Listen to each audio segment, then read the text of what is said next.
right, here with Tadas and here with Zal, talking about staying warm in the cold. And we're here for our Eden Town Hall, I think our 71st one.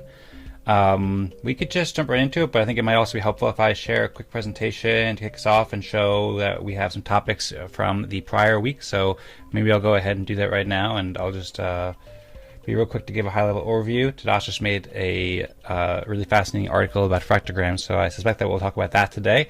Welcome to Eden Town Hall, an Eden Fractal community event. We are not playing a respect game this week, so as we discussed a couple weeks ago, we're having basically 1 week where we play the Eden Fractal respect game, then an hour-long town hall, and then next week where there's no Eden Fractal respect game, but still open discussion space for town hall, and I've scheduled it for up to 2 hours today, so we might go in more detail. Last week at the Eden Town Hall, we had 6 topics that were proposed with the new synchrony spec trees games that we've been playing. The first one is to update ORDAO configuration. The next one was to introduce fractal circles and the new fractal circles telegram bot that Mikael has built. And the next topics were Eden Fractal 2026 resolutions, optimism fractal hiatus, Fractalgram, and just generally continuing discussions from past weeks. In the last week's event, we had a discussion about updating ORDAO configuration, but we didn't have enough delegates to approve that change. So I think that we probably will just save that for next week when we have enough delegates. And we had a great introduction to fractal circles with Mikael, which will be out on, or I think it's already out on the Eden Creators YouTube channel, so everybody can catch that there. And as I said, Tadas just came out with an article about Fractalgram, so that's probably what we'll discuss, although I'll just show the other topics in the snapshot poll, and we can, I suppose, weave our way around together about whichever topics seem most helpful. For anybody who's not familiar with what's going on, Tadas and Zal are obviously very familiar, but EdenFractal.com is a place where you can learn more. We're a community dedicated to optimizing collective decision-making through collaborative research, development, education, gamification, and community engagement.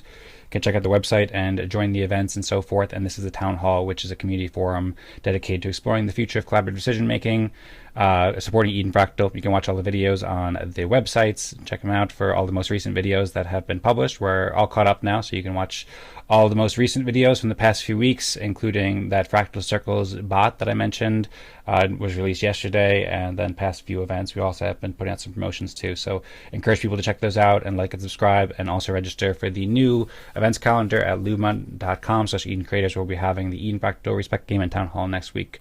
For today's agenda, like I said, these were the votes of the poll. So the top 2 topics were updating ORDAO configuration, introduction to fractal circles, followed by Eden Fractal 2026 resolution. So I guess if we're just to follow this specifically, we'd talk about 26 resolutions, but I feel like probably discussing Fractalgram might be most useful because Sasha just wrote an article about that. As we discussed last week, you can see all these topics in more detail on the snapshot poll, which you can find in the Eden Fractal Telegram group, t.me/Eden Fractal.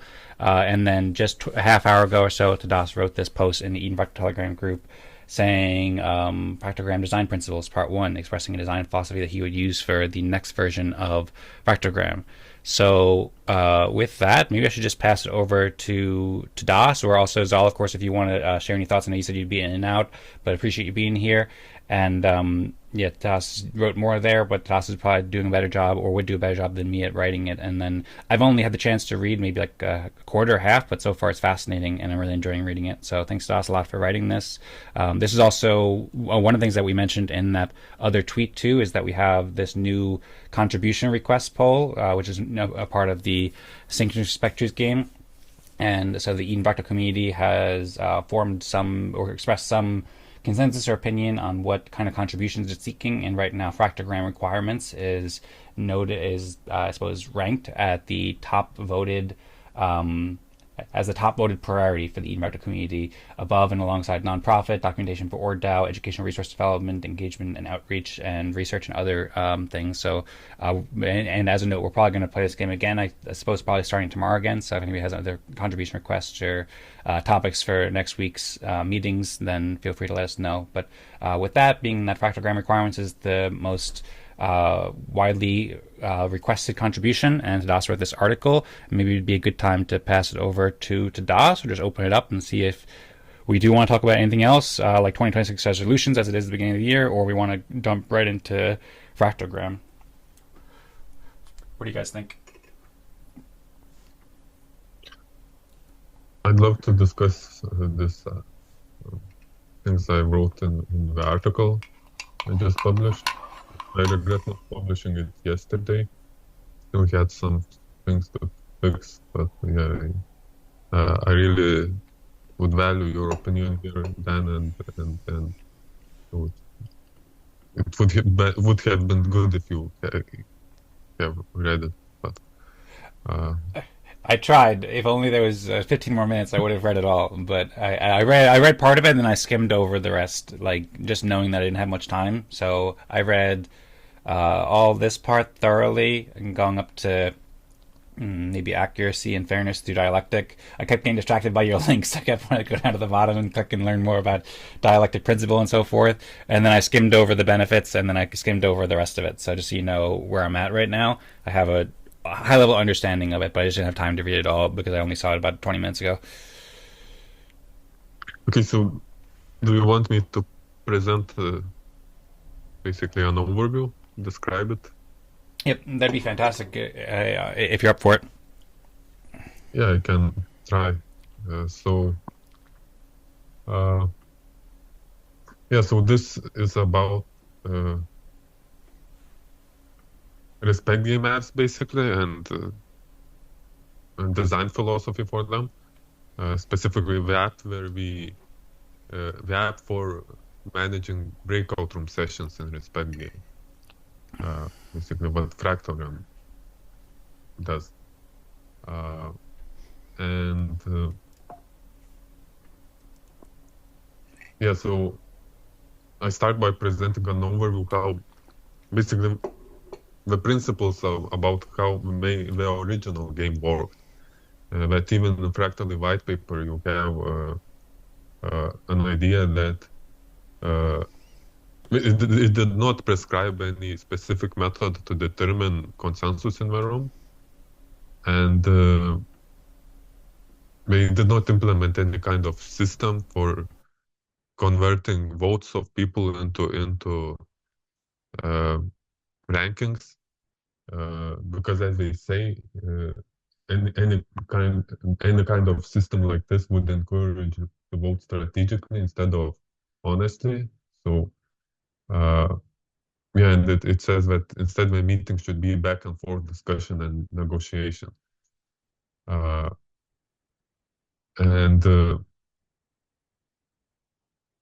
yes, this lack of voting system means that people are forced to build trust, and everyone is in agreement so that they can accurately report their opinion on consensus. And yeah, so and the original fractals, the way they worked is that people would only submit the final results to some system which would calculate the respect scores. But the way they built consensus was up to each breakout room, basically. Hi, Eric. We are discussing the article I just published about Fractalgram Design Principles. This might be interesting to you as well. So, yeah, so that's how original fractals worked, that we used whatever system we wanted for building consensus in breakout rooms, and then we submitted them to some system that distributed respect based on that. And we have a system that distributed respect. In Eden Fractal's case, that would be a smart contract. It was agnostic to how consensus was built. Yeah, and then overall, I present some features of this game that make the game great. So one of them is subjectivity. Some would argue that this is a weakness, but I would argue it's a strength, because any objective metric, because not everything has an objective metric to measure things by, and yeah, through introducing through respect game, people can take into account a much wider range of signals. Like maybe someone is contributing something technically, but maybe he's a toxic member of a community, and respecting can take into account even things like that, things that don't have objective metric. And also there is a good Hart's law that says that when a measure becomes a target, it ceases to be a good measure. So any metric we would apply to distribute respect would come against this problem. And then another feature of this game is accuracy and fairness through dialectic, as I call it. So basically, through so sometimes people disagree who should get the next rank, and people get a chance to discuss, and sometimes that leads to more accurate ranking, basically. And all of this discussion builds trust, connection, and understanding. And in a lot of ways, like for example, people have a space to express any sense of unfairness. Whereas if there was some system objectively determining respect distributions, people might slowly build up resentments and so on. And the respect game is a space where people can express that. I also skipped one, listening. I remember you, Eric, presented in the past presented good arguments for this as one of the main benefits, that a lot of organizations do not listen to individuals enough, and respect game is a space where everyone has the chance to express themselves. And yeah, and finally, two other features is that we are practicing consensus building, and I would argue that this is a key skill in today's world with today's challenges. And also respect game is a space where it makes it easier to detect bad behaviors like selfishness and so on. Because strategic manipulation is much harder when you must consistently justify your positions publicly and reach a genuine agreement with others. Yeah, and then comes the key point that at least 4 of these features that I mentioned depend on consensus building. So basically, if you create a respect game app which does not require people to take consensus, you can do this simply by creating a voting system where people issue votes about who should get the next rank, and the system could, like, based on some formula, calculate the correct answer. Sorry, I just got a bit confused when you had that that the microphone thing going on. Could you just repeat that last sentence or two?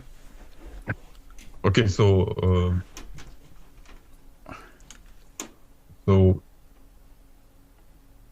all of these features I described previously, they depend on consensus building. Meaning, if you remove the need for people to build consensus in respect game, then you don't get at least 4 of these features. And you can, how can you remove consensus building aspect from respect game? We already see this in some of the apps that people are building for respect game. For example, they create a voting system where people issue votes regarding the ranking, and then the system somehow calculates based on some formula, taking into account all the votes, it calculates either the final ranking or at least the next rank. And yeah, and so people just need to cast one vote and the system derives the result. And no need to build consensus. But then you don't get at least 4 of these features that I mentioned above. More on that later. Yeah, so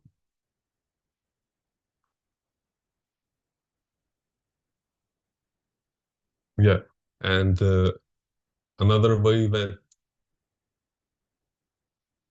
yes, for example, if there is no need to build consensus, then there is no less incentive to listen, for example, because people can be simply have a strategy prepared for voting for themselves and their friends, regardless of what others present. And also, you don't get accuracy and fairness that consensus building produces, and there is less interaction and hence less building trust and connection, and you don't practice consensus building. So we don't get, basically, I would say, main benefits from respect game. Main things that make respect game great. You don't get that by creating a system that determines the ranking without people trying to build consensus. And then I go into a bit more detail describing how systems deviate from consensus building. It's not just the voting system. For example, Abraham said it did not have a voting system that calculates the results completely. It still requires people to build consensus, but it has a voting threshold that says that when at, at least 4 out of 6 people agree on some option, then one of the administrators can initiate proceeding to the next level. But this again removes there is less need for consensus, and then you get into other problems, like what to do when people have network connection issues, or they are away from keyboard and so on. And yeah, I argue here that this is fundamentally bad approach to have these thresholds. Basically, my main point in this article is that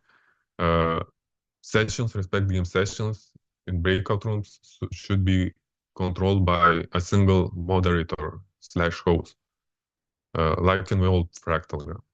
Of course, we can build much better UI, which makes it obvious what to do, as long as preferably at least the host knows what respect game is and has played it at least once, which I think is not a lot to ask from breakout room host. But yeah, a single host should control the process, and this does not introduce trust issues if we make it easy to create new breakout room sessions. If people are not happy with how host controls the flow of the room, then people can create new rooms, new sessions, and we can move there. Yes, and so what else? Yeah, that's it. That's basically my main points is that main benefits of respect game come from consensus building aspect, and it's a mistake for an app to take that away.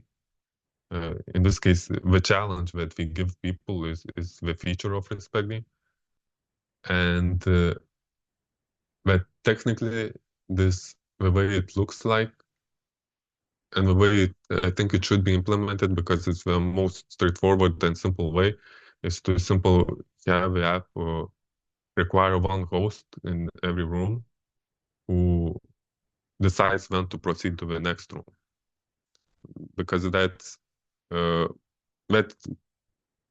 enables like flexibility the host to deal with all kinds of situations that no algorithm can match, like people being away from keyboard, people dropping out, and so on. Yes, I think that's all. At the end there, Tadas, I think maybe you just said the wrong word, but maybe I didn't hear correctly. I think you said that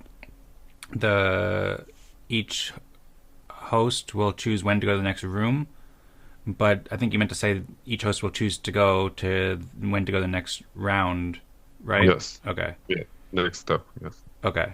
So yeah, next up, like ranking level 6 or 5 or 4, or I think we also agreed last event to probably switch over to a terminology like rank 1, rank 2, rank 3, or something like that to make it simpler. So okay, but then also you have this idea that you don't have to just entirely trust that host, because even if the hosts abuse their power, then you can make the forking of the room easier. And so in that case, that would be like moving to the next room, because any one of them, because any single one of the participants can now create a better room with better governance. In which case, there'd be a new host. Is that right? Well, every breakout room session would have an associated one host. Mm-hmm. And so, yeah, and anyone can create a new room, new session, uh, and set the host for that room. Hmm. Okay. Interesting. Thank you for clarifying. Very interesting. Is Well, first, let us know if anything else comes to mind that you want to share, because I know that you gave us a high-level overview there, but there's a lot more specific details here that came across. So I appreciate both the overview as well as all the details that went into the actual writing of the post. And if anything else comes to mind that you want to add, just feel free at any point to add that, of course. And now, what do you think is the best way to proceed? I'm curious. It'd probably be helpful to have some time for comments. I see Zal said sounds good with him, and he's got to run, but hopes to be back. And Eric, you joined a bit late, but yeah, I think Das already gave you a pretty good overview. I don't know if to Das, but Eric told me he's actually been building an app lately too for playing a respect game. So I see Eric's unmuted. If you want to say hello or maybe share a bit about that or share some of your thoughts about this, Eric, then go ahead.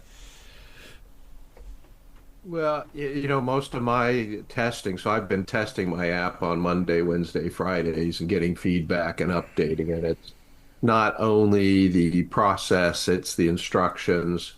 So my goal is to make it so somebody can do this with little or no instruction, very quick learning. So that's been my thing is about implementation. How do we explain it?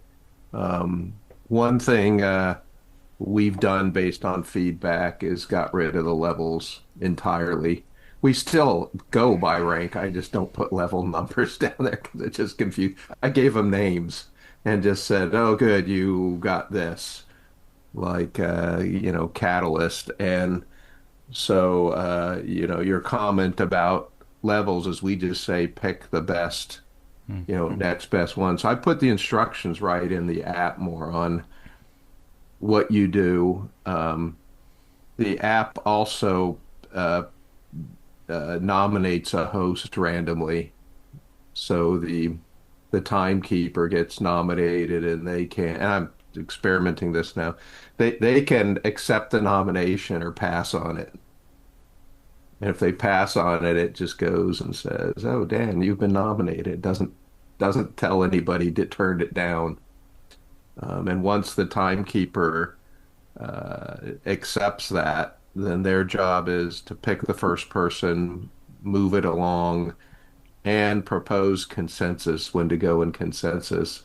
So it's the timekeeper that actually goes from sharing mode to consensus mode, and it does that right in the app. So within the app, you're in sharing mode, and then you click to move it to consensus mode. And as long as somebody seconds that, it goes right into voting. And then at the end of voting, it actually gives the results and the points right there. So it actually says who got what points. And I have a different algorithm for calculating points based on my thesis. I don't know if that's helpful. I mean, I've been playing with different ways to come to consensus, but that's in the future. I've toyed with the idea that as people are talking, you can drag and rank them right there. So, example, um, Tadas is talking and I really like what he says. So I go ahead and drag Tadas to the top or between Zal and Dan talks. So it doesn't actually do consensus, but it's kind of a note taking for me to keep track of that. But then the idea is how do you move from that, a bunch of different rankings into a consensus? But that's way in the future because I'm trying to just get this out there. I've got 3 or 4 organizations now that are signed up to move on this thing. So that's really what I'm doing is the nice thing about vibe coding is you can make changes like right after them, right after I do it, I get the notes and I start making changes. The You other, go ahead. you vibe coded it yourself? Hmm. Yeah, I have big AI. I create AI assistants and AI panels, advisory boards, and we design the thing to get, well, what about this? Well, what do you think about that idea? Do you think this would work? Give me the pros and cons. And I even have an AI tool you can use it too in chat that a friend of mine makes. He's got a much more sophisticated, so I often pass it to him. But it it looks at the idea with different personalities. Like it has a specific point of view, and it looks at it for like branding or ease or ethics, and it will review your idea for that. And so after we did get that design down, then I have it create the prompt, and then I put that prompt into the app. And when I'm brainstorming new ideas, I run it through there. Well, how about this? And what are the advantages? And what do you think of this? And what's the best way to do that? We come up with that, and then I'll say, okay, uh, create the prompt to update the app, and I drag that in there.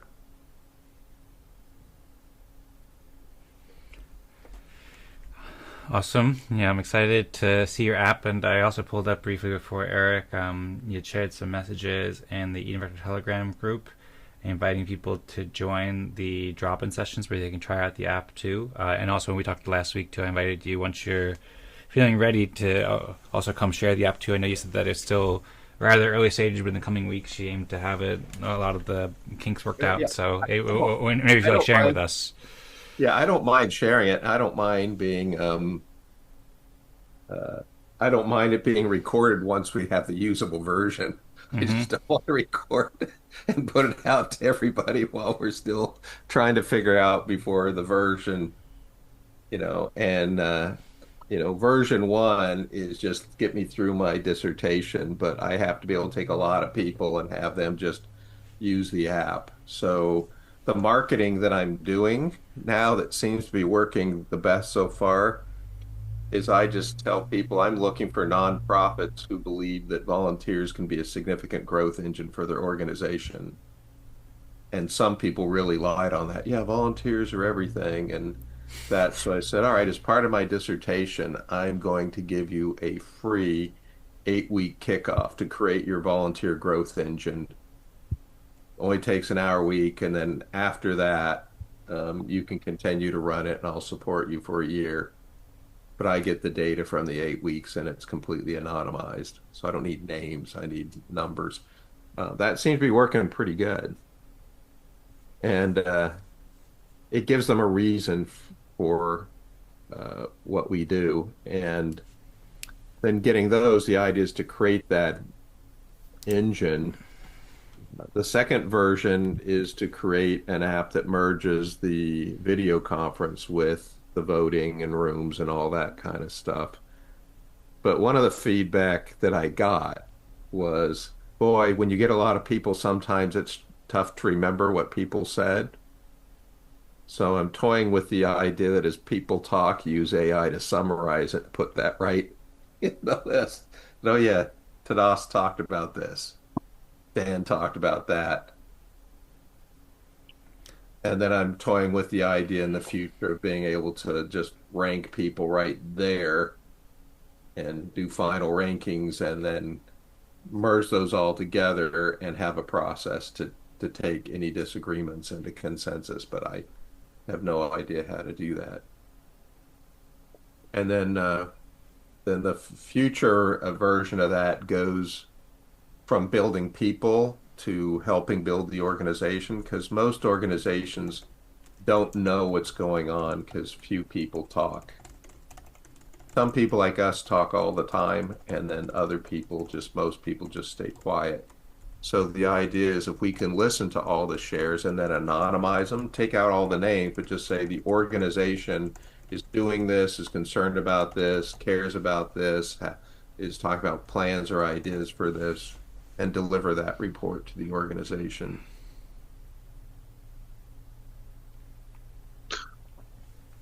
Cool. I would love to try your app. It's just that you're too late for me right now with the testing times you shared. I'd be glad to set up. Be glad to set up, any time and go. Mhm. I'm not sure what's the best time for that, but so about consensus building, consensus step. So basically, how does it work? Do people vote for each level one by one? Yes. So the first thing I did is I looked for more places where we always have trouble putting people into breakout rooms and all that kind of stuff. So I actually have the app assign the breakout rooms. So it randomly breaks people into the breakout rooms. And if people come in late, it'll move them into consensus, then they just observe. And in the app, it says, you are in Zoom breakout room 5. Well, because my dashboard tells me everybody who's joined, tells me the room it's created, it tells me what status the room is.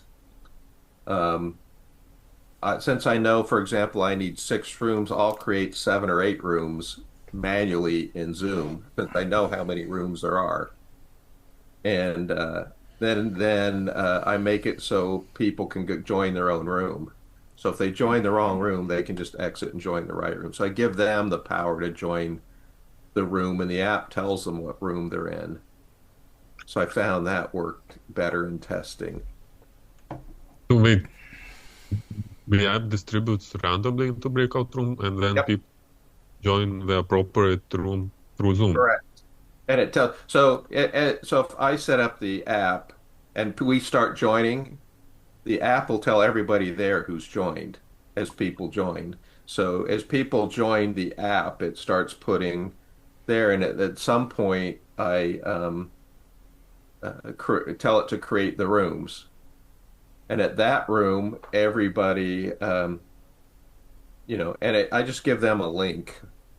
So after I create the app, I give everybody a link, and they go to that link and they sign in, and they don't need anything to sign in either. In fact, in research mode, they just put in their volunteer ID, but you can do it on email or name, whatever. So they uh, they create that. So then it creates the room. So the app changes and it says you are now in Zoom room 5, and here's who's in the room with you. So that's creating the rooms. And what I'm working on now, based on feedback, is at that point, one of the people in that room will get a notice that says you've been nominated to be timekeeper. Mm. You can accept or pass. If you accept, then it comes in and it gives you the instructions on how to be a timekeeper. And also gives everybody instructions that here's what's happening. Everybody's going to share. When one person goes, they pick the other person. It does that. So um, yeah, so it's the timekeeper that hits the consensus button. You're in sharing mode. It tells you who's in the room, tells you who's the timekeeper. Um, and then when you go ahead and hit when the timekeeper hits the consensus button, somebody seconds that. If nobody does it in a couple minutes, it goes back. Once it goes into that, then it opens that voting, and it says, we are choose your most appreciated whatever, and people vote for that. And when you get 3/4, I round down for speed, by the way. That's a setting in the app. I call it click round down for speed.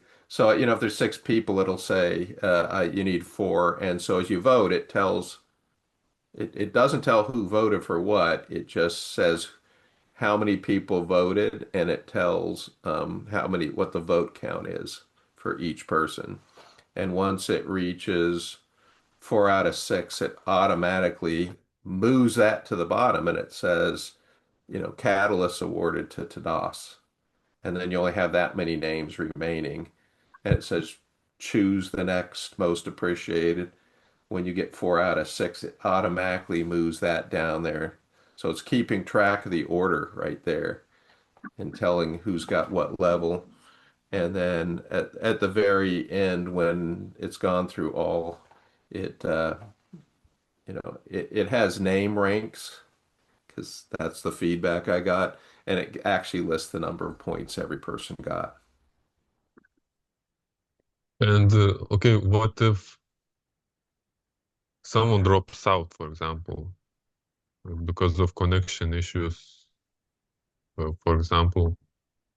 So you start the consensus step with 6 people, and then someone is not voting.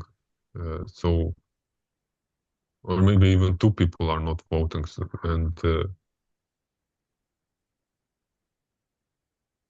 So I haven't had that happen yet, but there's a button in it that says proposal, make a proposal, and it can say drop, drop. It asks people. People aren't voting. You can actually propose that to be dropped, but I haven't really tested that much except doing it my own. So I haven't really worked that. I've been working out in normal cases. How does it work? But that's built in various options to move ahead anyway. so what would drop? What is a drop? To drop the person out, or Yeah, okay? So then you would need less for threshold for consensus, right? correct. Correct. It recalculates the 3/4, but just for that room. So every room is different. So as the moderator of the whole session, I can see every room. I can see who's in every room.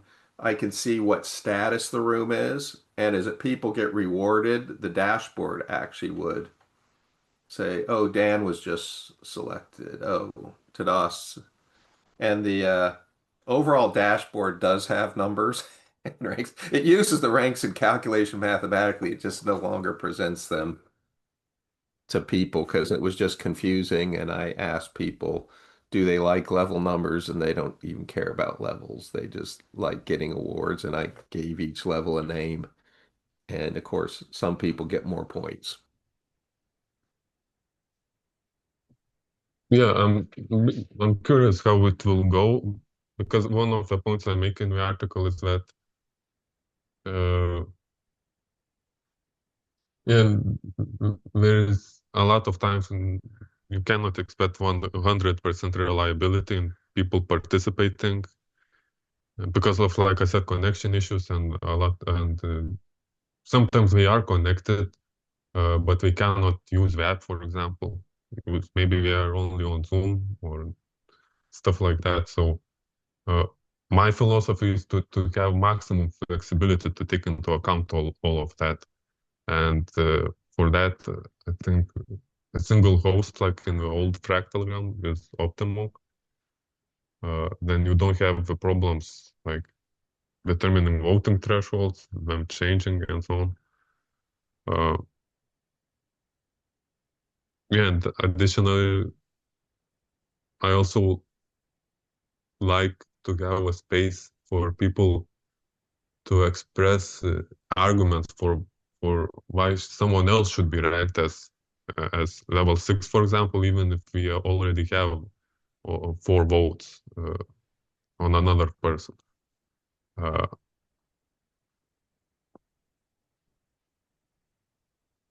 yeah, so for this reason, I agree. I'm just looking on how I get this out so it's usable that people can actually implement it, then come back because the number one thing for me is adoption, and people won't adopt it if it's hard or complex or confusing. We can, and that's the higher level of the art.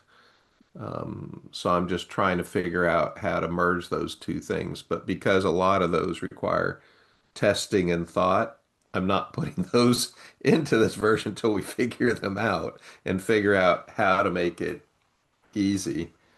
So at this point, yeah, I've had it select the host and gave them the power of consensus. And I think they can have other powers, but I need to do this without having a heavy duty training session. I need to be able to train them in a few sessions, people in a few sessions to do this. You mean you currently have a host functionality or When it does a breakout room, when you actually launch the breakout rooms, it randomly assigns somebody to be the timekeeper, is what I'm calling them, of that room. So each room it says, so if we were in a room, it would say right now, randomly, it would say, Dan, you've been nominated to be timekeeper. Do you accept or pass? If Dan accepts, then it tells everybody that Dan is the timekeeper, and his app changes slightly to say you are the timekeeper, and it tells everybody, okay, here's the simple instructions for how you run this room. yeah, but yeah, so timekeeper just determines when to proceed to consensus step from share step. So far, that's the power we've done. Yeah. So far. Yeah. Realize I'm doing this very quickly and I'm just getting people's feedback and say, okay, let's do this and getting people's feedback. So, I take notes on what they say, what their feelings are, what they like, not only on how the app works, but how it's explained to them. Do you understand that? Is this clear? Would this make more sense? And I have lots of notes of things to add just to make the experience more usable for people. Yeah, I think that's great that you're experimenting with this. But I've been thinking about Fractalgram app designs for a while and experimenting with them. So yeah, I came to a conclusion that the simplest design, and actually for me it seems that it would be simplest for even for the participants. Uh, Simplest design would be where host would control the when in consensus step in your But terminology. just It just would also remember control when to that. proceed to the next round, next level. So we've always had the advantage of having lots of people that are basically trained moderators. So whenever we've done an event, if somebody new shows up, that's like no problem because we all know what to do. I'm doing the case where I have to take an example of lots of people, a lot who have very little technical skill at all, and get them to do this. So even if you say, Tadash, you're the host, and you have these three simple things, just see how easy it is to mess up really simple things. That's that's why I'm going very slowly, step by step, because even if you take an auditorium and you say, all right, everybody grab a chair, start setting up. We're going to doing 10 rooms with 10 rows with 10 chairs apiece. They'll mess it up without somebody coming back and saying, so I'm used to, and this is a lot of my Navy experience, used to the fact that when you throw things in there, very simple things can get messed up very fast. So you really have to look at it. And rather than do it intellectually, which I'm doing in the back with my AI team and you guys, I am just rolling out and doing this with people. I understand. I think you have a right perspective. My argument is just that uh, the solution where you have one single host which would have like two buttons, back and forward. That would be, in my mind, that would be even simpler solution, because in your solution, in case someone drops out, okay, you have to explain to everyone that there is this drop functionality, but this is rarely used functionality. Everyone will forget that, and so in those specific cases, uh, most likely people either won't know what to do, or maybe someone will accidentally press the button when it's not the right time to press it. So you also have this with this additional button, all kinds of complexities, and again, people, like you say, will mess that up as well. That's why I haven't put it in yet. I mean, it's sitting there, but I will remove it when I don't talk about it yet. I'm just trying to get the first part of, can you understand you're in a room? Can you understand what this room's doing? Can you understand what you're supposed to do? Can you understand what's happening?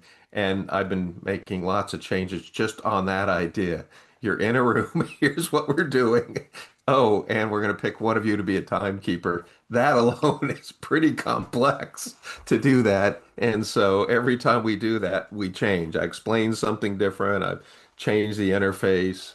Um, so I've only been doing this. This is only the second week, but we made a lot of changes just by having a pool of users, many of which have never heard of anything we're doing. So I'm getting that raw feedback on how to do that. But you're exactly right. As soon as we get that, then it's move on to the next thing. So how do we fix that? And I don't know the answer yet. I'm saying what I did just to put a functionality for testing for me, because I can go in there and do that. But it's not, I agree, that button, the way I have it, is not ready for prime time with the average user. So I Yeah, so like what you're thinking. yeah, so yeah, we are currently at is that Eden Fractal needs this Fractalgram app as well. And so me and Dan yesterday, not yesterday, 2 weeks ago, came up with an idea to use GitHub Spec Kit to define requirements for Fractalgram, and then it should be pretty straightforward to have AI generate the implementation. Yep. And so yeah, so that's why I wrote this article, and that's yeah, I have some ideas like about. Uh, I'm also looking at this from similar perspective, like of simplicity, like prioritize simplicity so that anyone can do it. So yeah, that's why I'm trying to. Well, love your ideas and thoughts. I mean, this is very raw for me. I just built this very quickly. I'm testing, very tame. I get new people to test with every time so far. So I'm getting a wide range of feedback. Um, but for me, if they have to go to Telegram, that's too much. Mm, If they have to go to another app, that's too much. So for me, it just here's a link, go. yeah, Go sign in, you're in. yeah, that makes sense. I understand that. Uh, And the other thing for me is because I'm still in research mode, I have two modes of the app. I'm running in research mode. So all they have to sign in with is a volunteer ID number, which during feedback, it doesn't matter. They can put anything they want in it while we're just testing the app. But that's how I link everything in with the points and all that into a volunteer ID number. yeah, so probably we will have to build a separate app for Eden Fractal.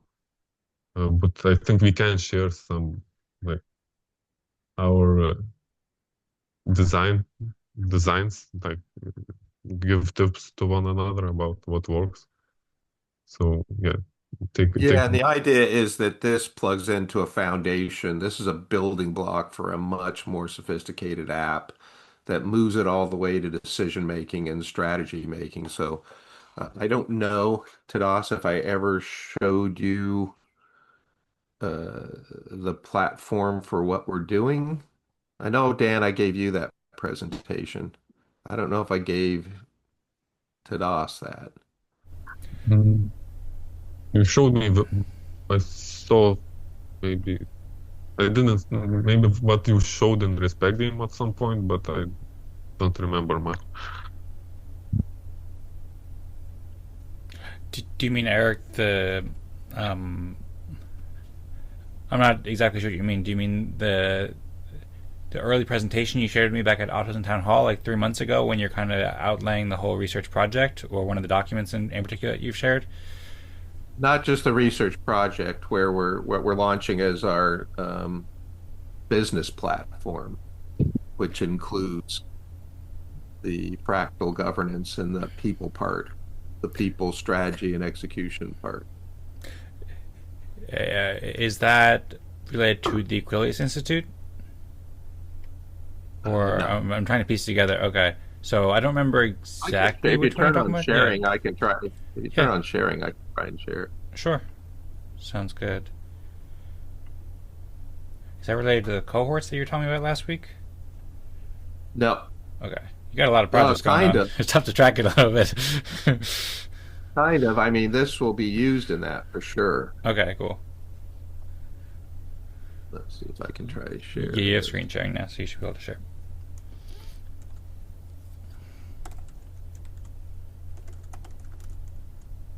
You remember that picture?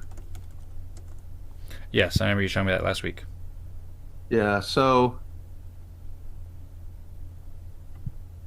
for us, our whole philosophy is based on that picture. We published this in research paper, and it's based on the idea that the um, number one factor for successful companies, companies that move ahead of everyone else and maintain it, is a well-executed strategy. But less than 30% of organizations have any kind of strategy. Most don't even understand what strategy is, and if they say they have one, it's really an action list or list of tactical things. It's not really a strategy. And of those 30% who have a strategy, less than 10% have any kind of execution. So less than 10% of 30% actually have a strategy. So our goal is about coming up with a strategy and execution. And our belief is the thing you need before strategy is the people part. If you can get the people on the same page, you can use them to develop a strategy. So this is about energizing and synchronizing people and then using those people to reach clarity and prioritization of mission.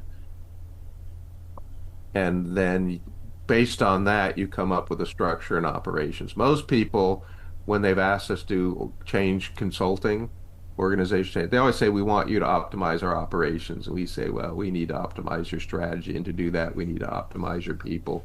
And that is kind of a tough sell because most people are thinking, well, we'll just do stuff. Just give me a new app. Give me a new algorithm. Give me, yeah, that'll fix it. Just give me new marketing and it'll fix everything. But this is the model we use. And the reason that we believe that people are so important is because of all these change elements that impact people. And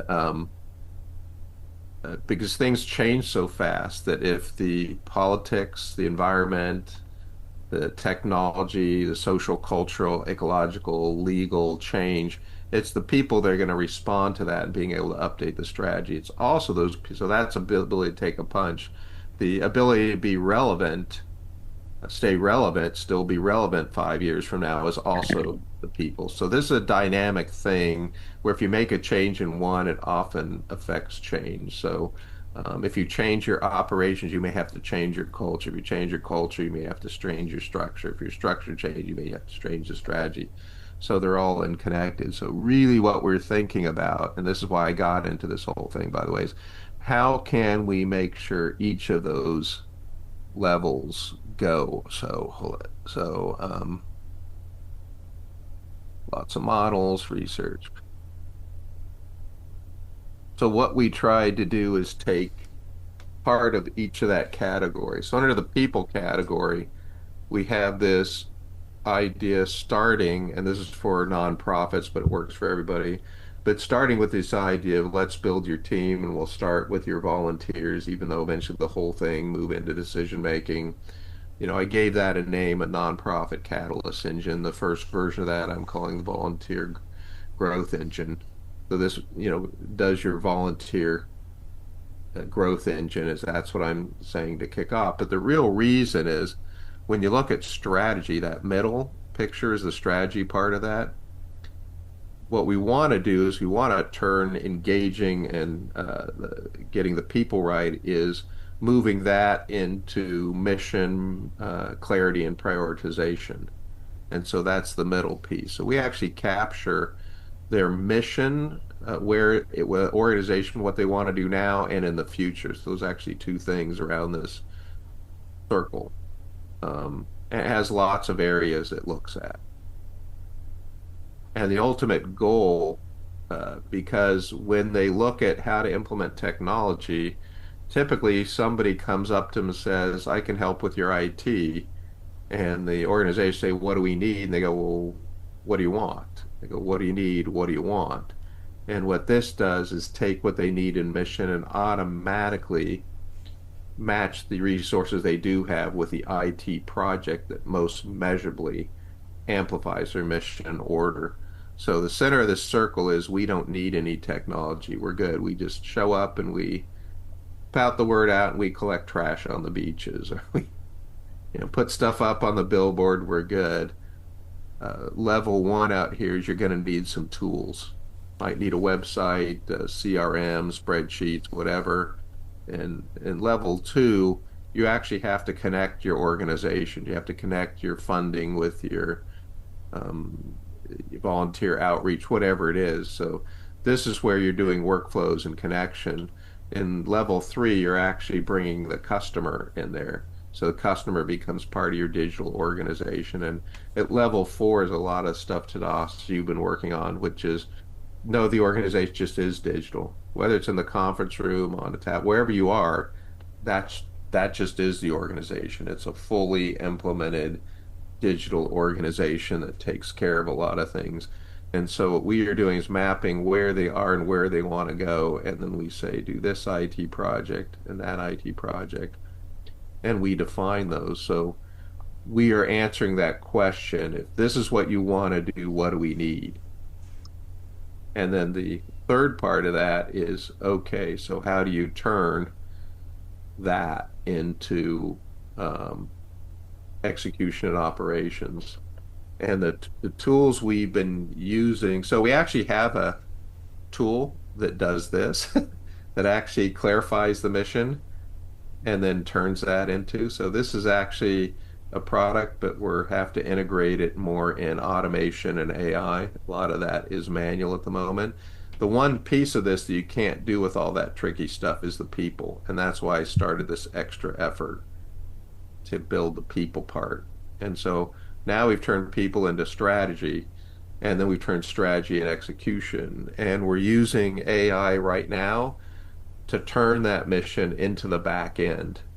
All the workflows, pipelines, automations, things to actually run that business. It's not everything. We're not promising everything, but we are doing that right now where we can log on to our automation system and it'll actually build it in front of you. It's pretty cool. Build your pipelines, workflows. So we're trying to do very simple projects that fit all three areas: people, strategy, and operations and execution. But the idea is this is a platform that anybody can build out. We can take all the stuff you're doing. It's not meant to be one person does everything. It's meant to be, how can we capture the power of the world and smart people and come up with this ideas of how do we get our people in order? How do we get clarity and priority of mission? How do we turn that into functioning structures and operations on the back end? I don't know if I explained that okay, but I haven't really talked to people about why I'm doing what I'm doing way back in, but it all comes, the years you've known me, it all comes from this. That's why I was so passionate about fractal governance, because I think that's where you get into decision making. That's where you get the strategy, and that's where you help manage your operations. Yeah, that's where it all starts, with building culture, right? People, connections. Yeah, that's really the whole, yeah, it's really that piece. That's the whole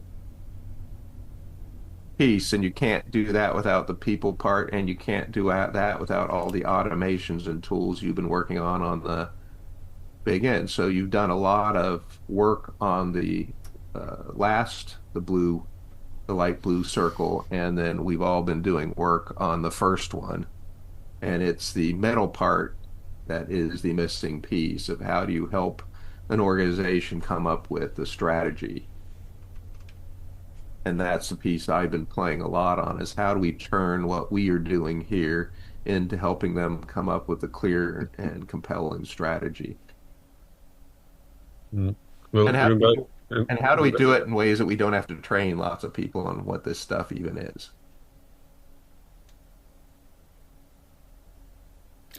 yeah. Well, regarding structures, I feel like me and Dan and Eden Fractal in general, and in Optimism Fractal, we have been trying to create all kinds of models, like we've been using terms like legislative branch, executive branch, like which is up really about like how do we have different components in our systems, different apps, and how do we join them together, and how do we update them efficiently. Uh, so yeah, but I always saw that you have a greater vision for all of this. I know I knew I did not see all of it, and I still don't think I fully see it everything. But yeah, it's good to see that. Well, I've been You, playing with this for like 7 years, so yeah, there's no way we can even explain that. And even if I could explain it, my partners who know different pieces could go on more than me and explain this even more. So we've got the technical side, the research side, the psychological side. There's a lot building in this, but the other part of this is, and this is what I learned in my years of doing high tech with government, industry, and academia, is by far the hardest part is implementation, not doing it, but getting people to adopt it. And mm, so let's say we go to um, some big company, HP or like my son worked at Retool, a big software company. Lots of people said, "Hey, we've got this. You want to adopt it?" We say, "Well, you need to have your legislative branch. You need to do that." It comes from the Maya principle that what people want is most advanced yet acceptable. In other words, I want new, but it has to feel familiar. So the question really is, how do we make the familiar stuff seem new? And most importantly, what we're trying to do is we're trying to get them to think or act differently. How do we make that seem familiar so they can drop it into what they're doing? Because people don't like to change. So that's the other reason is how do we get them to adopt this in a series? Now, once you have people who've adopted the whole thing and people, oh, you need to do this. Like right now, a lot of people go, oh, I want an enterprise resource planning, say ERP. And those things are huge and complex, and they know they need one. And they'll say, oh, yeah, hook me up. Even though they don't know what it is or how to work it.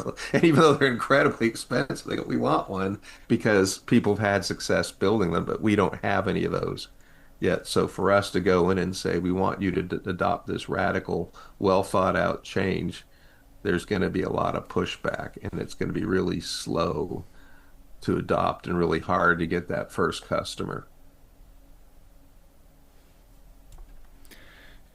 It reminded me a little bit of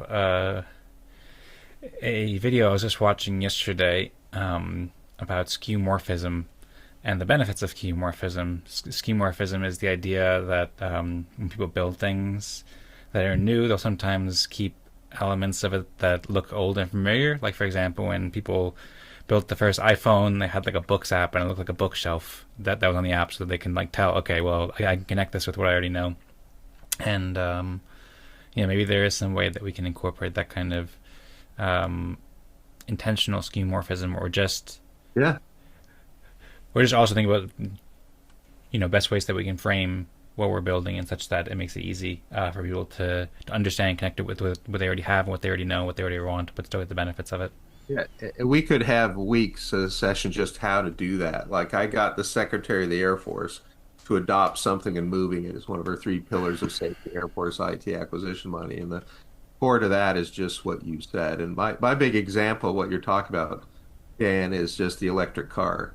Nobody designed an electric car. Like in research, sure. They've designed lots of electric cars that don't look or act like a regular car because you can do things you can't. No commercial manufacturers offering that kind of electric car. No, this is just like the car you're driving now. Drives just like that, even has a gas cap. It's just when you fill it up with gas, a different fuel comes out, but don't worry about it. It's, they drive and act exactly like the cars we've been driving for years, even though they're electric cars, because they need to be familiar. Mm-hmm. You got to build the electric car organizations, the electric organization, electric community. All right.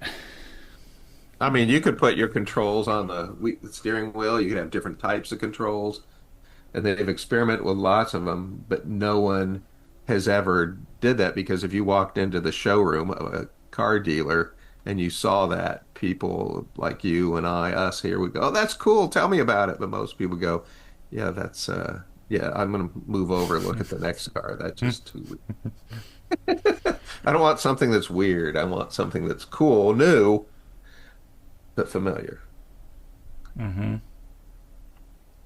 So that's really the core of what I've been doing in testing is new. How do I make this familiar? Mm-hmm. How do I make it new? How far can I push? And so that's a lot of what I've been doing is how far can I push this and still have people feel comfortable? Well, all right. So good points, and thanks, Eric, for the All right. presentation, sharing what you've been doing, as well as thanks to Das. I've just been in like listening, absorbing mode now, and I have all these notes here that I could go back and mention at some point. If anybody wants to dive deeper into any of these things, then just feel free to help guide us and let us know whichever direction you have. We have 45 minutes left on the scheduled time. One thing that I think is just kind of like a general question that's related to both the apps that we've been discussing, that's also related to what you were saying there, Eric, about feeling familiar but being new and enabling these new ways of cooperating and making decisions together, but not being too strange is, and I suppose one like major design decision is, where does the app live? And one of the things that came up in the conversation was, you were saying, Eric, how you didn't want people to use something like Telegram because then they have to use another thing, basically, and a lot of people aren't using Telegram, and so that adds barrier. And since you're building a web app, as I understand, that's just a website they can go to, and then they can interact with it there. And I know, Fractalgram, it's kind of come in different forms, but the one that Tadas originally built is on Telegram, and I think that Tadas was previously thinking about building it on Telegram recently again. And one of the benefits of that for people who use Telegram already is that it is more familiar, because they're like, oh, I'm just using my messaging app, and now I'm just gonna, write some message in there or do something like that. So, Well, absolutely. And our community is Discord, Telegram makes perfect sense for us. Telegram is a great place to do it. mm-hmm.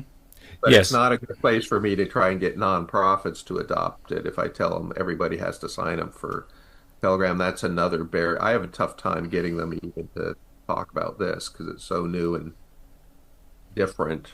And I can't tell you how hard it was to get people on Zoom in some of these organizations. A lot of those had never been on Zoom and thought that. Mm-hmm. Yeah. So I suppose one thing I'm wondering, which I think Tadas said before, but I just want to just confirm if that's definitely the direction that we're exploring, we're going to go in, is, does it make sense for Eden Fractal or the Eden Fractal community to build an app for Fractalgram in Telegram? Like, I suppose the next version of the Fractalgram app in Telegram for Eden Fractal, and then also have also support, I suppose, parallel efforts, or to support like Eric's work in a web app, because eventually we want to have like a Telegram app, a web app. Also, Zala's been building the Fractal Chord, I think he called it in a recent meeting, like a Fractal Discord app, and it's helpful to meet people where they are. And so I think eventually we want to have all these apps available where people can play respec games and reach consensus in all these different formats. But to me, it just seems like for the near term, it makes sense for, and is this true, that it makes sense for Eden Fractal to focus on Telegram, since a lot of Eden Fractal communities are already on Telegram, as far as like building an app that we can use for Eden Fractal community events, while at the same time just doing our best to support Eric's work on the web app, and then also aiming to, after we have the Telegram app established, then we can use it for Eden Fractal to support the development of, further development of the Discord app and web app and so forth? Or is there some better approach to that? That would be, and of course, individuals like Eric and Zal and also Abraham and Vlad are building, and Pascal and a bunch of people now are building apps, and so everybody can build their own apps. But as far as like the apps that Eden Fractal uses, does it make sense to continue using Telegram app for Eden Fractal, and like maybe similar to how Mikael shared the Fractal Circles mini app or Telegram bot as like the main priority focus for Eden Fractal to use for its own consensus, and then use that to help support the other platforms as well? Well, to me, there's two factors in there. There are three really, but one is if we're going to integrate the video conference thing and that, can we do that in Telegram or whatever? To me, that's the big question: is how do we do the video connection part of that? The other thing is if Tadas takes his design and we get that, we can put that in a lot of code builders. So maybe it doesn't matter so much. I think the most important thing is the design elements that Tadas is talking about. And if he implements those in Telegram, great. But if we can get those things and use those to build the design, it's now a lot easier to crank out the design. Yep. Only part of the design I don't quite know is the video part. And the third element is what's your target using. We're using Telegram, great. But if we want to move it into, what's business, that's why everybody can sign up using Google. Because everybody uses Google or, Facebook. So those are thoughts. Mm-hmm. Do you mind if I just go first, Toss? I just have a couple of thoughts on top of my head. Okay. To answer your first question about Telegram and video, so Telegram does have a video functionality that's built in. I remember actually the original Eden on EOS, a developer named Luca was building a thing where during the last couple of elections, those were run not in Zoom but on Telegram video, and he built some sort of open source software that might still be useful in some way there. That's in the old Eden chats. And then the second and third question, maybe I could just share that one for Tadas, but I agree with your point, like building the foundational kind of principles and designs, and then with GitHub Spec Kit and AI, like vibe coding, but especially with this GitHub Spec Kit, where you basically just specify what you want and you specify the constitution, which is like the foundational principles of what the app should have, and then the specifications. It seems like it's not like now it's like ideas are the tough part and execution follows ideas, basically. And so if we could just talk and clearly explain those foundational principles and what we want, I think it wouldn't be that difficult to build all of the apps in parallel to some extent, because you can execute them all in parallel. Maybe that's an overstatement, because like also it might make sense to focus on one first and really get that right before focusing on others. But basically the point is just that with GitHub Spec Kit and the new LLMs, you can just specify those foundational principles and then say, okay, great, we have it on Telegram, now we want it in Discord, and now we want it on WhatsApp, and now we want it on a web app, and so forth. So you just want to just kind of underscore that and explain how GitHub Spec Kit in particular can help with that, because it provides this this kind of structured way to interact with LLMs. I'm not sure if you heard Eric the last. I'm not sure if you were there when we talked about that, I guess 2 weeks ago, but Tadas shared the GitHub repository there, and we talked about how basically that's like a very structured way to interact with LLMs, which works well for projects like building Fractalgram app, where we are, multiple people are sharing their thoughts and so forth, and then we use that to guide the specifications, or we create the specifications together and then use that to just have the LLM execute it. Okay, Tadas, do you want to go? Yeah, so the benefit of GitHub Spec Kit and why I specifically is that it makes it easy to separate specification from implementation and to have specification always up to date. So basically the specification becomes the main artifact on which people develop, not code anymore. Developers don't deal with code anymore, but specification. And as it becomes the main artifact being developed, it's always up to date. And in this case, the way it would benefit us, we can create a specification which would be agnostic to platforms. It would say how Fractalgram should work without mentioning any specific platforms, Telegram or anything else. So you could use the same specification to generate different implementations on different platforms. For example, or even from the same specification, you could generate, for example, an app that works in Telegram, or an app that is standalone app, or an app that works on Discord. I agree. And Eric, you're muted right now. Yeah, we could even do certain parts that just exist on there that they could all call. If there's some component that's exactly the same no matter where you go, you could even have people build those components, and then that's just called by whatever. Yes, that too. Although in some cases that might make it more complicated, because different platforms, you have different constraints, and yeah. But yeah, that's also. Mm-hmm. And maybe, so I mean, one, that's also kind of how ORDAO works already, because I imagine that all of these apps, in many cases, we probably want to enable them to be hooked up with ORDAO. Like, for example, the Telegram app and Abraham's app had integration with ORDAO, and I know Eric's app doesn't currently have any on-chain elements, but and I know Zal was planning to integrate. I don't know if he ever did with ORDAO, but that's like a nice feature. So I kind of see that as similar, although I think maybe Eric is also talking more broadly about how you can call different apps. Maybe it's not so relevant. Maybe it's worth bringing it up here. I mentioned to Tadas, and he had mentioned this to you about a week ago or something, that I was looking into Claude Code, and lately I've been looking into OpenClaw. And I don't know, Eric, it seems like maybe familiar with OpenClaw. I know you've been working with teams of AI agents, and OpenClaw is like the hottest new thing right now, and it's fascinating. And it works in Telegram, and it works in iMessage, and it works in all these different places. And Well, you can also have the tool you're using pick out a form that you can drag into another tool. You can drag from Claude into base 44 into Gemini and Gemini.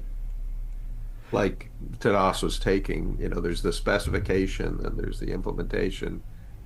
Mm-hmm. You can even have one AI look at how the other one built it and comment on flaws.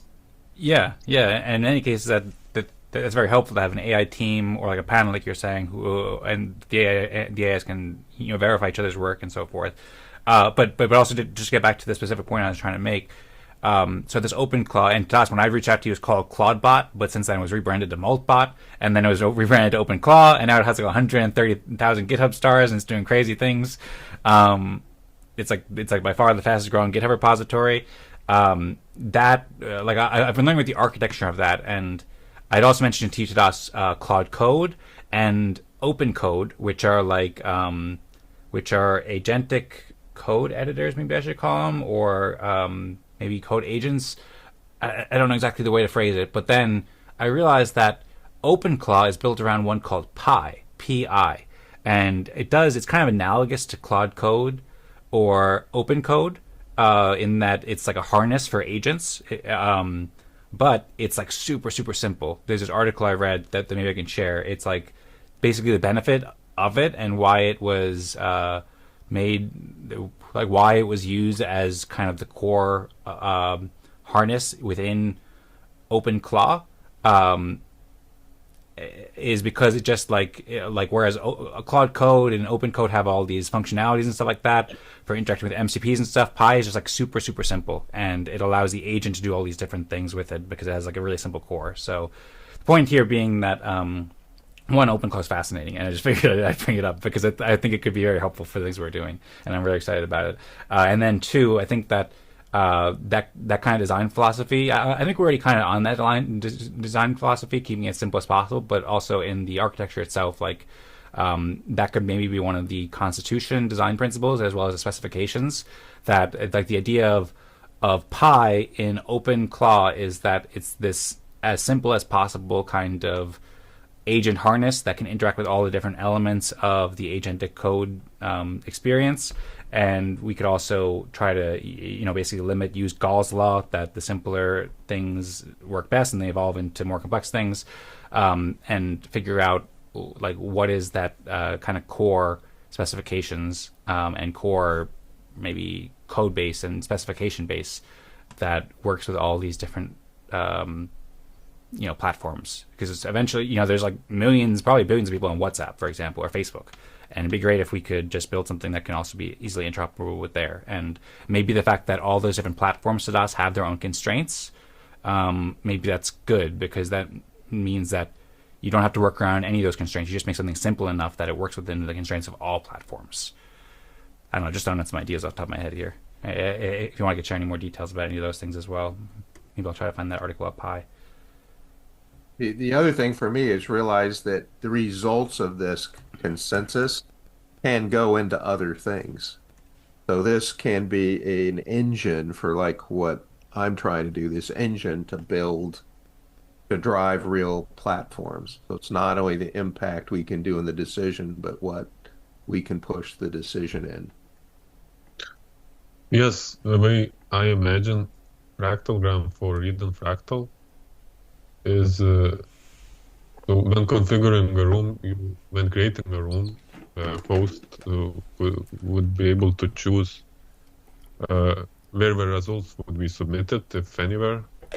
So it could be ORDAO, could be some other platform, or it could be nothing.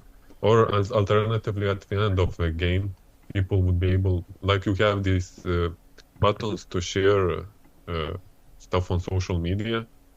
You could have buttons to submit to different platforms, respecting results to different platforms, or even on social media, or to export it. So I also see this Fractalgram app as being decoupled from any platforms that do the rest, like for an organization, like calculating respect distributions or any other things.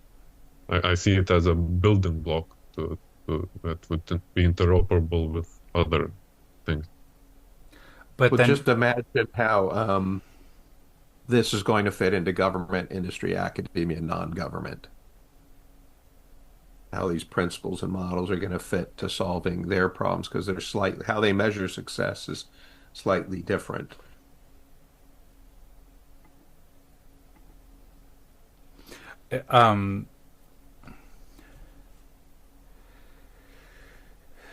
So would the way that you're conceptualizing it, Tadas, you said it's more of a building block. So would all those different organizations like Eden Fractal, if Eden Fractal wants to use Telegram, and then the nonprofits that Eric is working with wants to use a web app, and then the governments also want to use some other web app, but it's different, and then somebody wants to use, like Fractal wants to use Discord, and they want to use the Fractalgram in this example, then are they viewing like a Fractalgram interface, like a Fractalgram app? Is there a Fractalgram app? Is it called a Fractalgram app, or are we more so designing like a building block that sits behind that, and then I guess people could integrate it however they want, as like just like it wouldn't be called Fractalgram. Like, is Fractalgram more like, say for example, I just shared that article, by the way.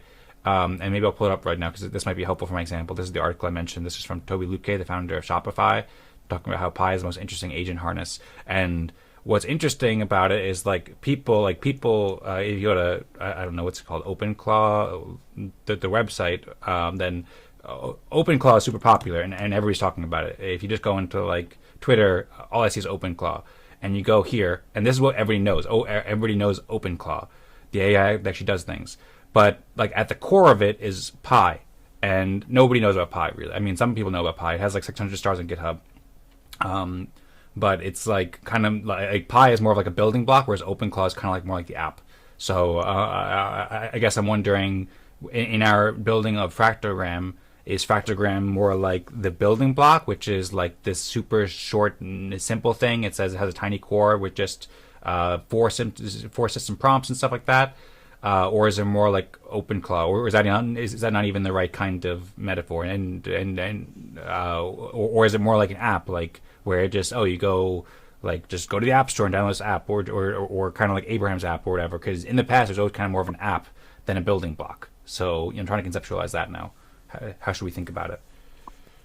Well, in this case, I was talking about Fractalgram app being a building block, in the sense that you would have the same Fractalgram app to play a spec game, and you could submit results from those respect game sessions in that app to any platform.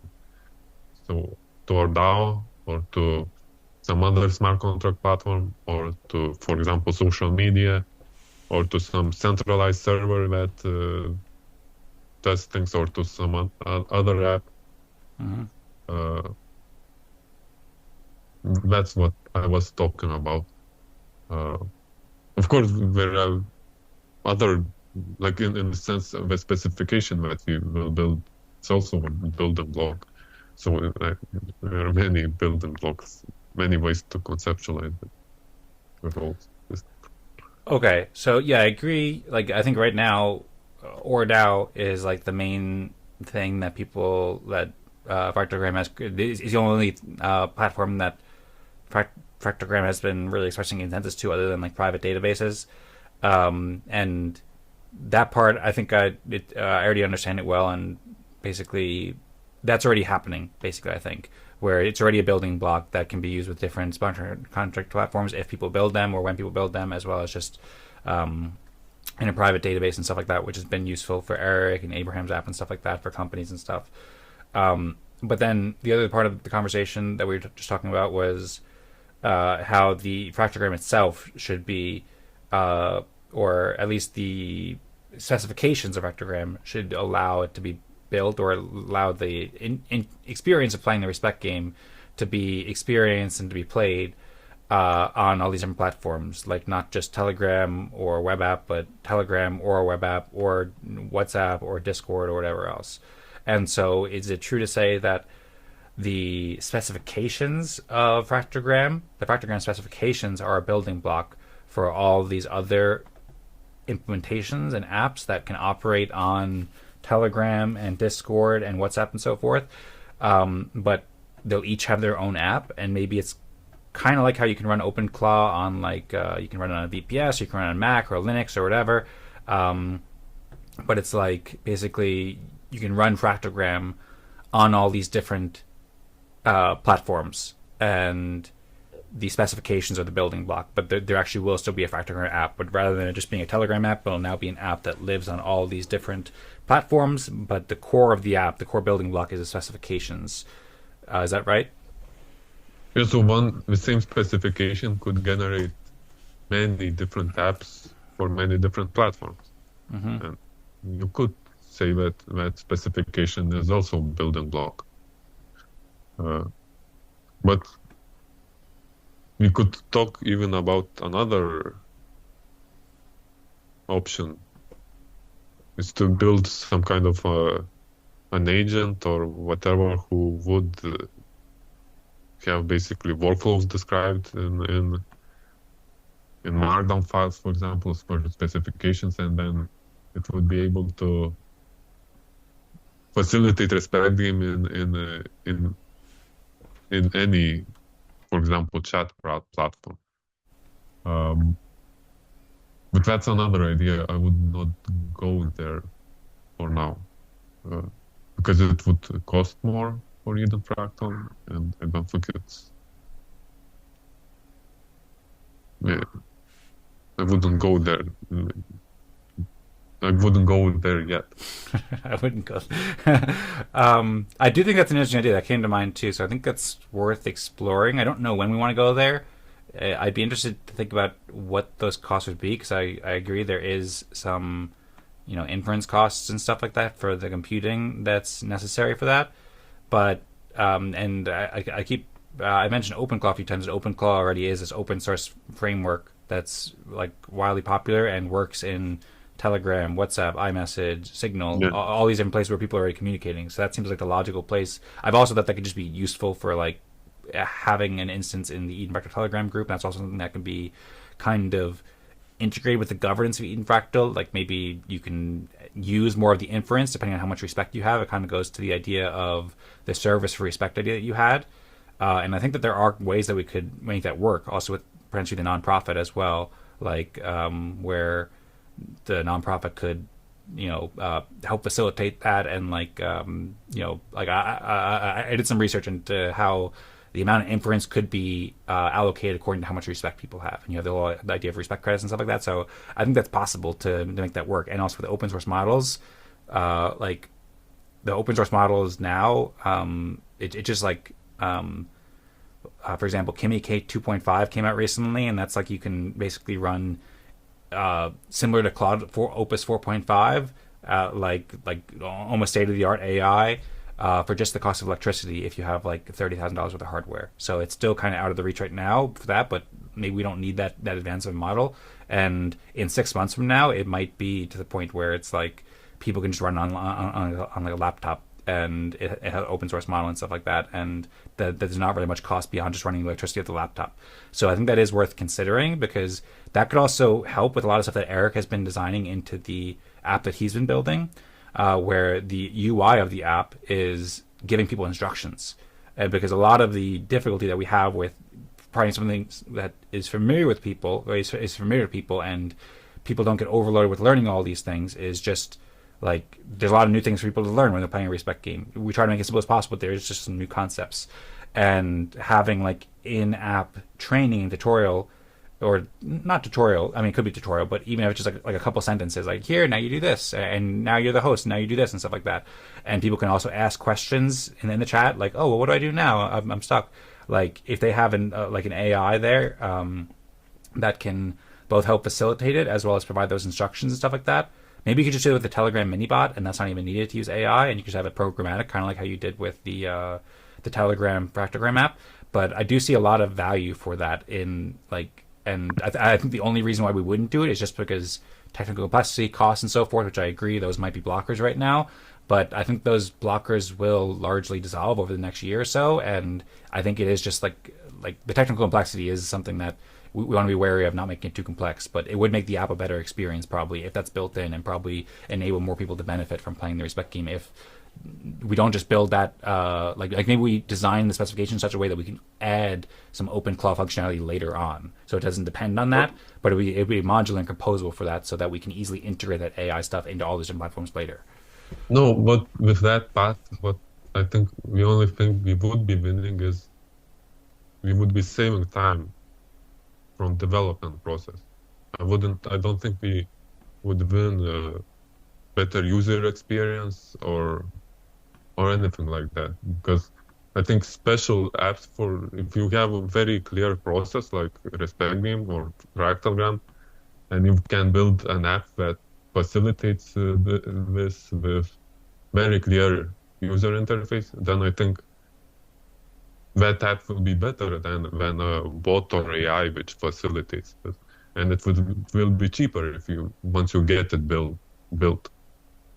I think where I would use these AI bots is when you have some process you are experimenting, new process you're experimenting with, and you don't know yet if it will work. Like for example, synchronous respect trees, different versions of that. You want to have 1 week to run a new version of a game. You don't want to spend all of this time to build a really nice app, so you just have an agent facilitate it with what it already has. But again, then what is faster and more smooth? Maybe sometimes that agent could build an app quicker and cheaper than facilitating it in chat, because like chat has through chat you cannot do a lot of things that UI, specialized UI could do. I mean, in terms of visualization and stuff, making clear user interface. That's my perspective. Well, so yeah, I see your point. On the other hand, you know, like the most widely used Fractalgram apps and respecting apps have all been in chats basically so far. I mean, Eric, well maybe that's different because Eric's testing with a lot of people right now with a web app, and Abraham's app also got tested with more people in his company and stuff like that. But as far as I've experienced so far, almost all my respect games have ever been played on either Telegram or Zoom chat, and we tried Discord once too. And then, well, that's not true because I played with Abraham's app like maybe 10, 20 times too. But 95% of it has been with Telegram. And so I think it's been sufficient for the chat. I agree, UIs are great. And for many things, a UI would be helpful. Also, for like, I'm really interested in Eric's dashboard idea that Eric had built. And I have some questions that Dots I can ask about that because I think it's great. Also, it made me remind me of the old Enon EOS dashboard where you could see like the rankings in real time, and that was awesome for like being able to see like people who weren't in the games could see like, oh, that person's going to get ranked top right now, and people get like really excited. So I see absolutely the benefit in having that app interface with the UI, but also like there's just this huge pull of gravity of just like what we were talking before, like people do what they know and people know Telegram apps. I think that's one of the reasons why OpenClaw's gotten so popular. I think that's one of the reasons why we've used Telegram client to Fractalgram version, and lots of apps are built on Telegram and Farcaster and stuff like that. So I think that respect game is simple enough that a lot of it can be done in Telegram, and a lot of communities would probably just stick with that for a while at least. And I agree, the AI, like, it also made me think of Timothy's idea. Like, Timothy's idea, I think, is really interesting. And also, kind of like, if you remember Eric, we tried Vision Quest a couple years ago to create the vision of Eden Fractal. And there's all these interesting games we could play. And Tadas created one that we did to create the vision or mission at some point, too. It's like strict time, where like 5 minutes for this, and 5 minutes for that, and 2 minutes for that, or whatever. And like, the AI could help facilitate that. But that's kind of like a bit more niche right now. And we want to focus mostly on the respect game because we need that right now. But I do think that. Like, yes, the AI can build an app, and I think we should use AI to build this UI app, and that's great. And I think that both of these will get a lot of traction basically over the long term. It's just a matter of prioritizing what makes the most sense, you know, like day by day, and how to allocate our resources. There should be a UI, and there should be Telegram and other messaging apps. But I think that I'm not sure if I totally agree with your conclusion to that. And one point that I wanted to bring it back to was, you and Eric were talking a little bit before, like an hour ago, about the differences between the way that you, Tadas, were visualizing it, where you said basically you came to the conclusion that Fractalgram app should have a host, and that the host is it's basically necessary and it's best to have a host. And you said one downside of that is that or like one expectation or requirement of that is that the host plays at least like one game, or kind of knows what they're doing. As far as I understand, they need to have like a basic understanding of how it works. They need to click a simple button that says like next, or back and stuff like that. And that's to go to the next step of like ranking consensus for 6 or 5 or 3 or 4 or whatever. And that's like pretty simple. And then Eric had a timekeeper rather than a host, but it kind of fulfills the same role. But right now it's limited to the idea that it can just move to the next step currently, and Eric hasn't implemented that. And Tadas made the point that maybe it's just simpler if you just, rather than having like this dropping function that Eric mentioned where everybody can agree to drop some person from the group if they're not responding, then it's maybe just simpler to just have a host who can just hit next round, like next step, and so forth. And just, but I think Eric also made a point that like when he's trying to implement this with governments or nonprofits and people who aren't technical, then even that might be confusing for them. And maybe that wouldn't be, because it is simpler. Like Eric was saying, 3 steps, people might get confused with 3 steps, and Tadas kind of broke it down to 1 step. So maybe it wouldn't be confusing, but I just think that in general, if you have an AI that's smart in that Telegram chat or web app or whatever, and you can just do it like you normally do, like how we've been doing in Eden Fractal in a way for the past couple of years, but any host could just ask a question, or anybody who's in the group can just ask a question. They can use voice mode, or they can use like just type it out and be like, hey, what do we do now? And the AI can just answer that, and it can also answer other questions like, why is this important? Why are we even doing this or something? And then it can also just have some simple kind of reminders, like with say with OpenClaw, you can have heartbeats where like every 2 minutes or every 15 minutes or whatever, it just like automatically does a cron job basically, where it just checks in and it just does something. So you could have it like automated where every 4 minutes it says up, the timer's up, or like every 2 minutes it's like asking anybody have any questions or whatever. I just see that as probably improving the user experience a lot, especially for those people who don't know how to play like the game, and that might be a way to scale it up to organizations. Like basically, Eric is envisioning it, and Eric's building it, where you have those little tutorials or little like guides in the actual app. But with the OpenClaw stuff, you can now put that in Telegram and stuff now too. And I think that's just like a fundamentally better experience to at least have the option of that. Maybe the host can say like, "No AI, simmer down. We got it. We're just gonna talk." But at least have the option where if people don't know what they're doing or they want to ask questions and they're like, I think the AI just makes it easier to understand. But I'm curious, does that make sense? And do you disagree with that, Tadas? Or No, I'm not like against integrating AI in chats or even into the Spec game app.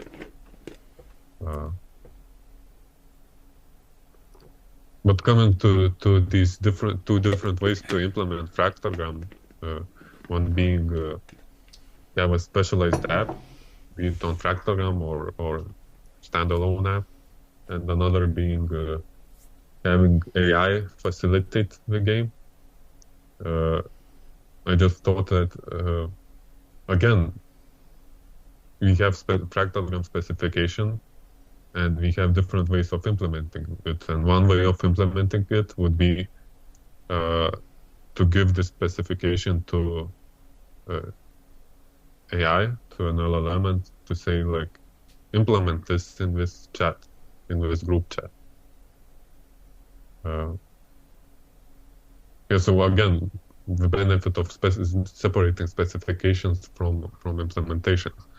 So we can use whatever implementation works best at the time, and we can switch that. Yep, I agree. I think that goes back to what I was trying to explain before about Pi, just having like a really simple core for the app, but allowing it to be extensible so that it's easy to compose it with the AI, like live chatbots and stuff like that are going on in the chats, but it's not necessary. And that could be part of a specification or like an optional specification, like make it so that it doesn't require that, but it can easily be integrated. Are you smiling about something? I don't know. I just got inspired to share my new Firmament idea, but it's ooh, Firmament's gone back 2026. I was waiting for this. Do you want to share it now or wait for that time? Yeah, so basically the idea is that this whole state of an organization could live in human readable documents like markdown and CSV files and so on. And then use Git for tracking changes to organization. And so the specification would also describe like how these changes can valid processes to make with changes, but it would describe in natural language without referring to any specific tools or AIs. And then when it comes to like producing changes to an organization, it's about creating a new commit that basically changes that repository that tracks state of an organization. And people can do this, have a lot of flexibility how to make these changes. We could make it this manually, human person. We could ask AI to do this. And so AI could, for example, create a new state, make it as a commit, and the commit refer to like rules that were followed to make that change according to specification. Anyway, so basically it could be modeled as a blockchain where every commit is a block. Yes. And you have different block producers, and block producers could be people, they could be AIs, they could be apps. They would all be communicating by creating these commits. Mm-hmm. Yep, that checks. I remember because in Firmament you had this idea of long blocks, and so I guess each block would be like a week or two, or say 2 weeks. Like each Eden Fractal period might be a block, Yes. and then you'd have it where the consensus process would say approve any proposals or whatever, and they would approve the proposal to change the intent document or I don't know, implement a new rule or whatever it is, and then that would update the markdown file that says, hey, now we have a new section of the intent document, or we changed the meeting time, or I don't know, meeting time might not be the best example, but like we changed X or Y or Z or whatever. And then also it would probably, I guess, represent every respect distribution via ORDAO also in markdown as well, so that you'd have the Or CSV file would work better, I oh think. yeah, okay, but it could be like linked in a way. Like I guess it could just be like a folder that's like Eden Fractal, and that has all like the markdown files for the intents and stuff like that, and then also CSV files for respect distributions. And so you still have the on-chain respect distribution, but then you're not dependent on any one blockchain. Yes. And you get like the composability of working with Base or Ethereum or whatever, but you also get this true independence and forkability in a way where it's just information, just like a shared idea or a shared set of ideas, where you just have this folder with all these markdown files and CSV files that can be forked. So yeah, that's a great idea. I'm excited for Firmament to come back. I don't know where that is the priority here, but I think that's an excellent idea, and that improves autonomy and decentralization and so forth. And I think it's more possible and easy to do now with AI, now that like, because it's just difficult manually to upkeep that, like for one person or multiple people even. And then it's like, how do you know that they mess up or something, when we also have all the other work to do of the fractal? Whereas if AI can just take whatever outputs we have from our consensus processes, like respect games and councils and stuff like that, then we can gradually, like build it up over time. It's also a bit related to, I was thinking about Eden Fractal website, for example. Over the long term, I was thinking about modeling that off of kind of like the Ethereum.org website, where it's all in HTML files. And so that could also be part of that folder as well, where you have like HTML files for like the website, and then the community can decide, what should be on the homepage and stuff like that too. So, and that's related to the intent, but it could also be more so, related to what people first see when they join the community and stuff. Yes. I feel like some pieces have been missing for the original Firmament idea. And basically now Git makes a lot of sense, a lot more sense than IPFS. Well, I mean, you could still run IPFS across the different community members' computers, though, couldn't you? Like, doesn't Git not replace IPFS?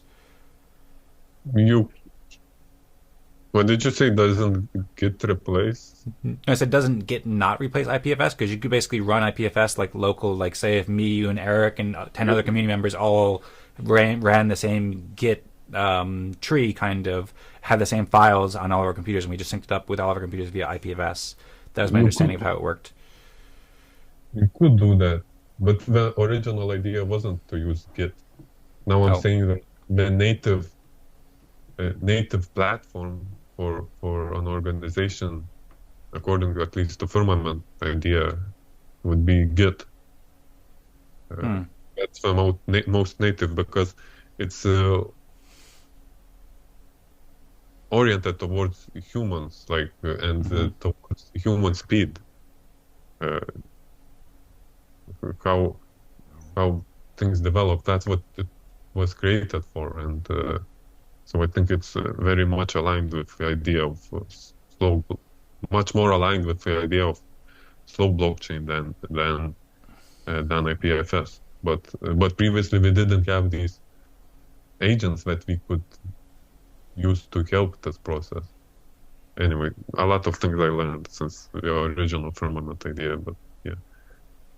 Yeah, it'd be interesting to explore when is the right time to get back to the Firmament discussions. I feel like probably just building the Fractalgram or Spec Game app is probably a high priority in the short term, because that's like kind of the foundation of the community, as you mentioned. But also this Firmament could also provide a kind of foundation too for the longer term, because it can provide this way where we're not just building on one blockchain, but we're more independent and so forth. It reminds me a little bit. I remember when you brought up respect trees, Noam also brought up a lot about Git, and he was very curious about that. And Yeah. Also, I don't know if IPFS is necessary because you could just run Git on something like GitHub at least for the time being, and then everybody could just sync that as opposed to that. Yep. But maybe IPFS can provide additional decentralization over the longer term, and help with that. But yeah, we're like 4 minutes top of the hour. Tuss, do you want to share anything else about Firmament here? And should we try to wrap it up in a few minutes, or should we go a bit longer? Or? We can wrap it up just to answer your question. Yeah, I have to go at 10. I have another meeting. All right. Thanks so much, Eric, for all the thoughts and all the great work. If you have any last thoughts, then go ahead. But otherwise, hope you have a great day and a great meeting. And looking forward to seeing you soon and collaborating with all the cool projects. Sure. All right. Sounds good. I meant to say collaborating with you on all the good projects, but I'm looking forward to collaborating with all the cool projects as well. Welcome back, Zal. Collaborating with projects. We're doing that in a way, too. Yeah. And All lines are blurry when we are collaborating with AIs. Yeah, Eric and Eric's AI team. that might be who he has a meeting with right now, for all we know. All right, Yeah. You're going to respond to what I said there, I think. Yes, so I agree Go that Fractals. Fractalgram is the priority right now. Regarding when we could implement Firmament, when we need to get intent document for Eden Fractal eventually, and we need to improve Eden plus Fractal, or to change Eden plus Fractal process, I think, for Fractal. So I think when we do that, it makes sense to where would we keep all of that documentation, all of these documents? And that's, I think, where we could use this Firmament idea. And it would not, this time I don't see a lot of work here. I wouldn't use IPFS, like I said. I would use Git and Git repositories. Initially, just GitHub. And it should not take that much work to start. Yeah, I mean, I think you've already started it to some extent. What do you mean? Well, you have like that whole, I think it's the Fraps repository, that has like it has a little bit of history of Eden Fractal, and it has like Optimus Fractal's intents and stuff like that. So that's kind of like first steps basically. And then I see it as, whereas Firmament was like this whole big project originally that we never wound up really adopting. But now it's kind of like we're already adopting Firmament just a little bit at a time, kind of, and it's kind of more like protopian Firmament. It's like basically we can add the intent on in a month from now, and then on the Tuesday after that we add like another document about something, and then we add another document. So it's kind of like more like a gradual thing that we can keep adding, and then over time we get IPFS and stuff instead of GitHub. In other words, does that align with how you see it, or?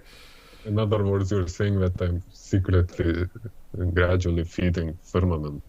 We've been building Firmament all along. Which might also work, which works in a very deeply metaphysical kind of spiritual way too, building Firmament all along as well. I've been, this is off topic.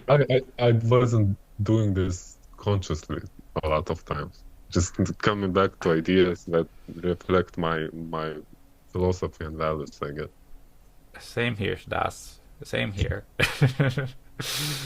What we've been doing with Eden Fractal, it's like beyond me what we're doing. I know what I'm doing, like in the current moment to an extent. And I look back, and I'm like, oh, that's what I was doing, and like all the stuff that just comes together naturally. You can only connect the dots looking backwards. Yep. Right.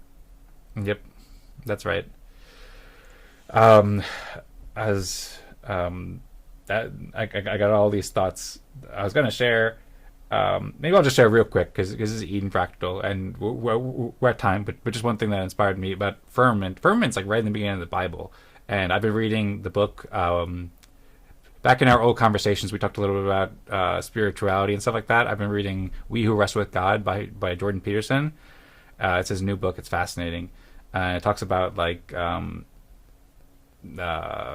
Firmament and like the spirit of like creating, the spirit of like moving upward together. Anyway, there's a lot more I can go into. I could preach a little bit, but I see a lot of connections between that and what we're doing with Eden Fractal, and also Firmament. It's like how we've been building Firmament all along in a way, which is kind of like the creative act that God is doing, like creating, taking disorder and chaos and nothing into creating order and moving upward to create like the best thing it can. So I don't know, there's some connection there with what we've been building and how we've always been building Firmament and Eden Fractal in a way. So could go into more detail another time, but I just wanted to just share that a little bit right now because it's in my head. Yeah, and it's all fractal. Like God created us, and we are repeating, creating. Like we are created in the image of God, and we are repeating. Like our fate is to create. Our fate is to create. As I had this thought that the beginning of the Bible is not just beginning for us; it's also our fate. Except we will be the creators. Eden Fractal. Yeah, it's fascinating. Also, the end of the Bible also ends with Eden too. It's like Eden reborn or something. Is it old Eden? I don't know. I'd have to reread it. It's heaven or something. I'm not sure if word Eden is used. I'm pretty certain it's the word Eden that's used again in like the very last section of the Bible. It talks about how like an Eden was revived or something like that. I remember reading that like a year ago. So it is Eden Fractal in a way. Yeah, okay. Maybe we will have more time someday to discuss these stuff. Yeah. I hope so, and I believe we will. I think there's a lot of fascinating things to go into that are unraveling and unfolding before our eyes, and our fate is to create. I love that. All right, so Zal also wrote "Win spiritually," A on JP, but ethos is dope. I don't know what he meant by ethos. Ethos like logos and ethos, maybe. I don't know. Do you want to comment on that, Josh? Or you want to wrap it up? What did he mean by E on JP? A on JP, I think he meant A on Jordan Peterson. Like, A, he's not that big a fan, maybe, I guess, is what I'm getting. Is EHH, which means, I know a lot of people don't like Jordan Peterson, so that's maybe what he's thinking. Or maybe he was saying A, like, A, raise the roof or something, but probably not.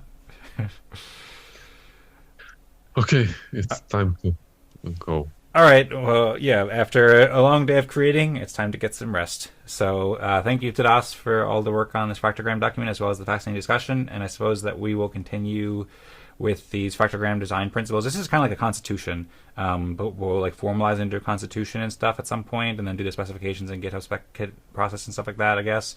And we will have more time to discuss that, as well as the nature of the universe and everything else related to fractals next week and future weeks. So look forward to seeing you, Tadas, next Thursday at the 12th for the Town Hall and Respect game, and look forward to seeing everybody else there too. Should we wrap it up with Go Fractals, Tadas? Yep. Okay.